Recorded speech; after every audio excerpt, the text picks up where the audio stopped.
Here's Steve Hertz. This is Professor Pacman owner, one of the few in the world. Right. We just successfully got this thing working, except for the monitor. Except for the monitor. But we will get it working. Okay, let me show you this.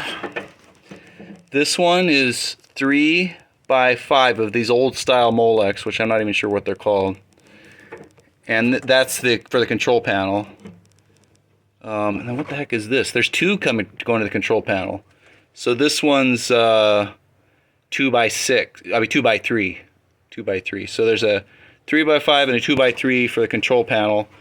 And then for the coin door, it's 3 by 3. And I think I have some of these at home. We'll see. And that's that. And then back here we've got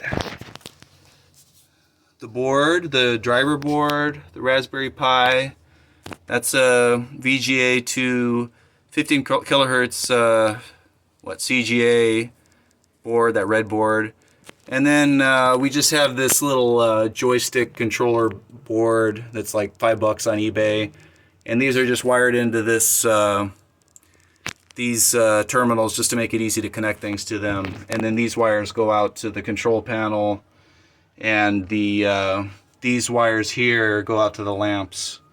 We have to hook up a common ground, and these two down here, of course, the LEDs. These are the 6 lamps on the control panel, and that's basically it.